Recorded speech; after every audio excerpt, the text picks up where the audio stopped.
Please welcome out Democratic Senator from the state of Oregon. It's Mr. Jeff Merkley.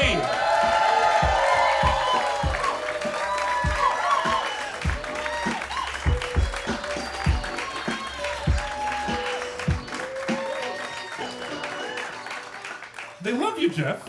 Listen to that. How's that? Yeah. Hey, Oregon. Wow. So thank you so much for coming. How are you doing? How is being home? How's your break? I'm doing well. I'm just enough time to come home, catch a few more calls, fly back to D.C. Are you? How's DC treat you? Because you were in the state senate here for a while, and now you're out in DC doing the Lord's work. What is it like? You know what I expected is when I went back to D.C., I thought it would be like going from the minor leagues to the major leagues. Yeah. But the thing is, it turns out that the Oregon State Legislature is so competent and functional compared to the U.S. Senate. It's almost the reverse. You feel like you're playing in the minor leagues now? I feel like obviously it's a big stage, does really important stuff, but mostly it's dysfunctional, it's broken, it's paralyzed. It's nothing like the Senate I first knew when I was an intern back in the 70s or working for Congress in the 80s. And you have a master's in public policy. You're a policy guy, so presumably getting to a place where you don't even actually get to debate the policies must be very frustrating. Well, I try to keep the foundation good policy and let things go from there in whatever battle that takes you into. When you come home then, do you come home like energized to get back at it, or are you like wiped out when you're done with a session? So they only really operate in D.C. from Monday night through Thursday night, and I fly home on Thursday night. By Thursday night, I've worked day and night through those 3 days. I'm completely exhausted, I'm fractured. The flight home feels like it takes forever, and then I re-energize over the weekend to go back into battle. And since I mentioned you're a policy guy, I just want to talk about some policies from you. We've done this with other figures before, and I want you to tell us the 3 things that you care about that we don't care enough about. You don't think people are paying enough attention to, either here or nationally. Oh, great. I love that. Well, let me just start with the phrase, keep it in the ground. Anybody know what keep in the ground? Have you heard keep in the ground? That is similar to advice my dad gave me, but I think a little different. What does this mean to you, Senator? Very good. Well, this really is about saving our planet. You know, back to the policy side, if we are going to save our planet, we've got to keep 80% of all the proven fossil fuel reserves in the world in the ground, and that means that we should start with what you and I own, what all of us own. We own, as citizens, we are co-owners of a whole lot of gas and coal and oil, and those should be managed for the public good. And the public good is to keep them in the ground and not burn them and save our planet. I feel like I just found out. Thank you. I understand why you're clapping, but I just found out I own oil and now I can't sell it. I'm a little disappointed. I assume the people who actually make money off the oil are also going to be disappointed by that strategy. Well, you think about it this way. If we can't keep our oil in the ground, how are we going to compel everyone else who has to keep their oil in the ground? And it's a very short window to do this. We are here in Oregon. We have all these effects from global warming. We have the pine beetle, which is not dying during the winter, and our oysters we have to change the pH of the acidity of the water artificially so they can form shells. It's crazy. And so this is the last generation that can really do something about it in a major way, and it's coming so fast, and so we've got to act fast. So maybe I'm more cynical than you, but I hear that about the oysters and the pine beetle, and I feel like maybe these are canaries in a coal mine, and maybe it's too late. Maybe it's like, burn it if you got it time. Maybe, like, do you still think that if we stop burning, like, we're actually gonna do it, like, or is climate change too far gone for us? It's a whole progression, but if we can keep 80% in the ground, then we can keep the temperature of the planet from going up by more than 2 degrees centigrade. And that's almost 4 degrees Fahrenheit. The further it goes and the more acidity you have in the water, the worse it gets. And when you think about that kind of question, we haven't, well, let's just enjoy the party now. Yeah. Well, I don't know what our kids and grandkids are going to say if we party and destroy the planet. I feel like I took care of myself. I feel like it's like people who are against the inheritance tax. Like, let's not leave them a world. You make your own world, right? Nobody's with me. Okay. So we keep 80% in the ground. This is something that we're going to do legislatively. We're going to limit the amount of pumping we're able to do. So when I put forward this idea legislatively a year ago, people said, you're really crazy. No more leases, and what about the income that comes to the federal government? Well, since then, we have turned down the pipeline for that tar sands of Canada, and that's a huge win, not to turn on the faucet.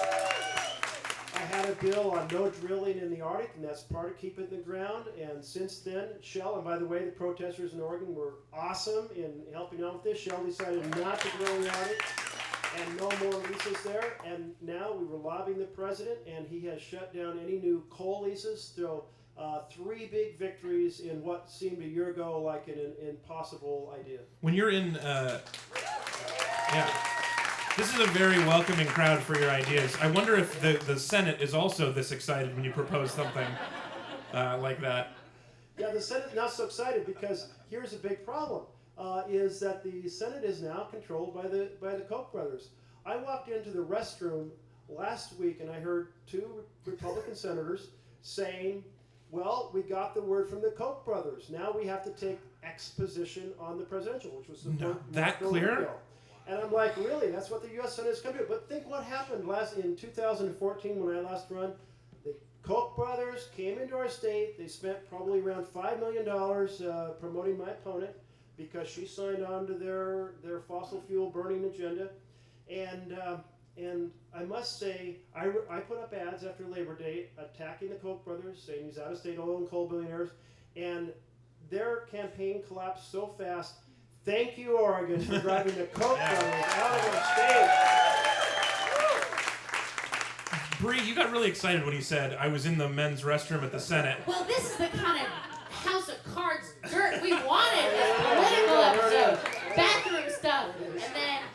And it's conspiratorial and the men's room, and that's why we need more women in politics, because it's separate. Right, It's a separate meeting.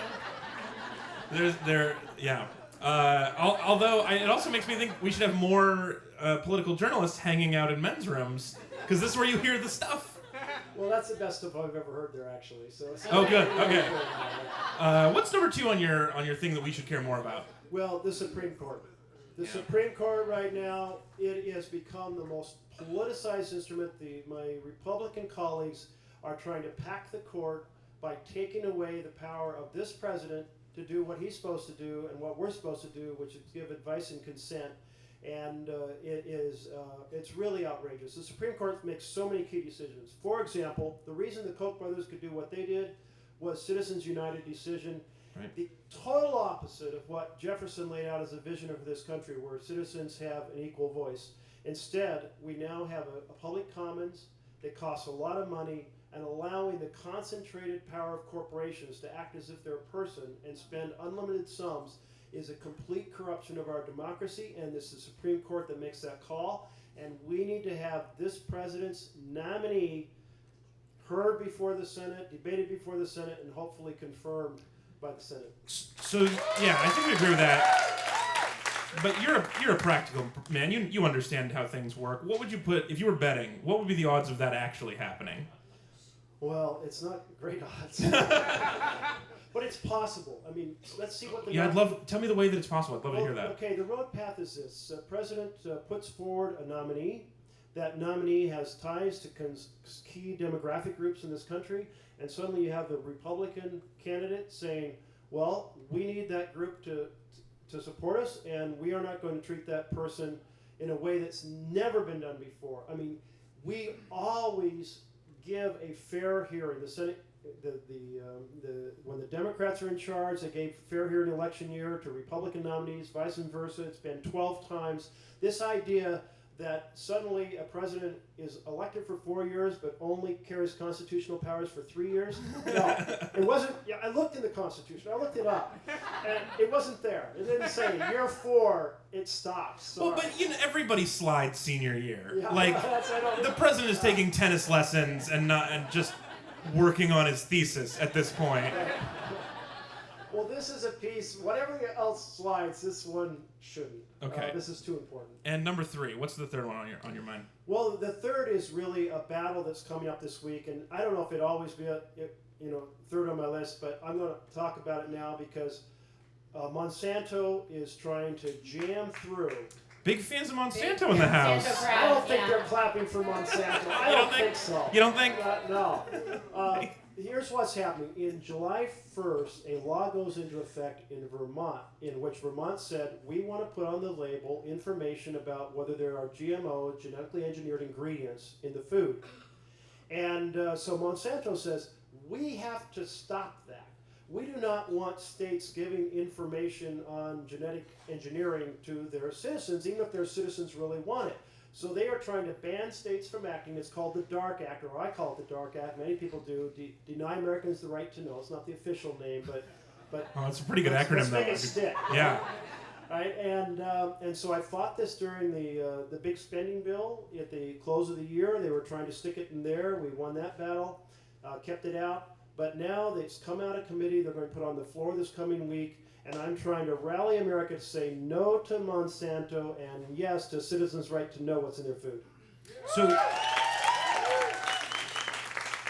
this is not this measure that you're pushing for would not label food. It would just keep Monsanto from preventing people from labeling food. Okay, two things. First of all, let's stop the DARK Act.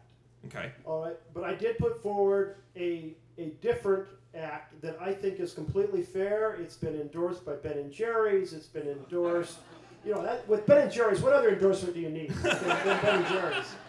All right, but what it says is, okay, the companies are saying they don't want a different standard in different state, and that's reasonable. So my bill says nothing on the front of the package, but on the ingredients panel, there will be either a symbol or a phrase which will tell everyone who wants to know if there's transgenic or genetically engineered ingredients in the food. And then they can look up and find more information about it. And just label it's endorsed the bill. It's supported by Amy's Kitchen. That would be fair. Every one of us can go pick up the peas, look on the ingredients, just like you look for high fructose corn syrup or whatever else you're interested in, vitamins, so on and so forth. And you get the answer, you have the information you need, one standard, 50 states, fair deal, and so that's the alternative bill I'm putting forward. Do you? This must be weird. I mean, this is probably normal for you. Most of my guests do not get an applause break for every sentence. This is interesting. My timing is a little off for it.